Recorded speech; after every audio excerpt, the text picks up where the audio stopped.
SWILL gang, welcome back for another episode of Last Fortress Underground. Alright, so we are doing another hero spotlight. This is requested by somebody. I don't honestly know how I forgot Mr. Coleman here, but we forgot him in our hero spotlight. I thought I was finished with all of the combat heroes, but you know what? Yeah, last but not least, actually we may have one more, but last but not least, we got my man Coleman right here. Alright, so inside this episode, we will be talking about his skills, talk about his gear, and talking about the lineup possibilities you can use him in, and hopefully it works out for you guys. Now, I don't want to take too long with these kind of videos. I like to keep these ones short, to the point, and very informative as much as possible. Alright, you guys should know how I do by now. If you guys don't know, you better ask somebody. And if you guys do know, you need to tell a friend, to tell a friend, to tell a friend, and tell another friend about the SWILLEntertainment channel. This is where it's going down, guys. Also, make sure you guys are joining the Discord, okay? I'll flash a link on the screen for you guys in case you guys don't want to look in the description. There we go. Let's get it. All right, so let's talk about this man's skills. All right, so his first skill, he's a 4-skill hero. He's also a Minuteman. All right, I'm sure. I want to say it like that, but whatever. Giggity, giggity. All right, so he's a tank, tough wall, and destruction. All right, so if you guys don't know, tank hero is fit for tanking damage in the front row, or taking damage in the front row. Despite the fear of the heroes still stand in the front of allies, their arms wide open like a tough wall. And then destruction, this hero excels at destroying the enemy's facilities and decreasing their wall condition. All right, we'll talk about that later. All right, 4-skill hero, first skill, charge.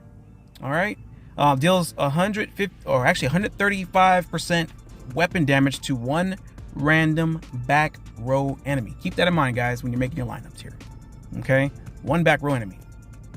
All right, and that goes up from 135 all the way to 225 as far as the level up effect. Next skill is called Dashing Chariot. All right, plus 2.4% weapon damage bonus and plus 2.4% damage mitigation for this hero.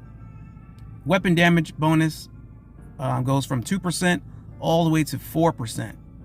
Okay, and then the mitigation goes from 2% all the way to 4% as well. All right, the next skill is called Chariot's Crush. Lineup destructive might plus 20. All right, and then of course that level up effect goes from 20 to 40. All right, and what that really means is that the whole lineup's destructive might will go up by 20, 24, 28, 32, or 40 respectively.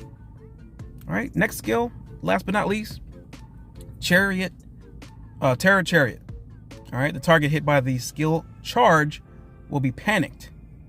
With this damage bonus, lose minus 18% for the first round, and the level up effect goes from 18% all the way to the respective 35%. So basically, the 4th skill enhances the first skill. So 1st and 4th skills go hand in hand. So I would recommend, if you guys are leveling up your skills, don't forget to level them all up, but definitely make sure you take heed with the 1st and the 4th. All right, so let's go ahead and go with his gear real quick, and we will look at the gear factory itself. All right, so if you guys are in season 0, where you're going to be able to pick this dude up, you are going to notice that his first skill did say that it was weapon damage. So you're going to make sure you put anything with strength on it. So with strength, you can either go with, in season 0, not either, but you're going to go with Castle Strength. Okay, that's going to be the Gloves of Fury, tracking goggles, mecha armor, Cuban cigar. Hands down, phenomenal gear you're going to put on him right there. All right, now when it comes to the season 1, you have some more options here, guys. You have much more options. All right, now with that, well, not much more options, but you have options. Of course, you're going to either keep the Castle 4 set, you're going to go with Castle 2 set, or you can even put Apocalypse on him, strength, of course.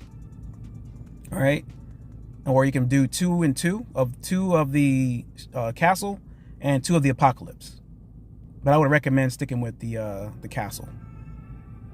All right, when you come to season 1, or that was season 1, wasn't it? Sorry, season 2, you're gonna go have some more options here, guys. That's what I love about the tanks in this game. You have options with gear.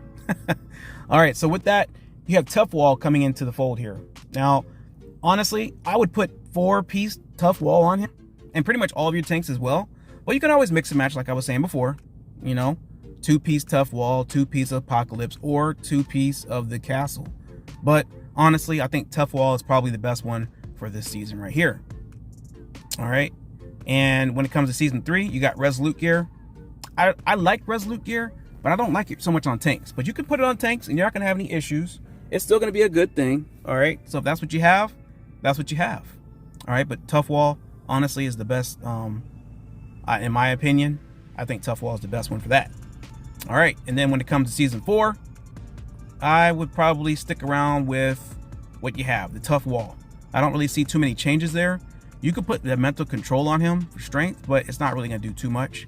Actually, I'm not going to say it's not going to do too much. It's pretty good. I just don't have it on him. I have it on another tank, and it works out pretty well.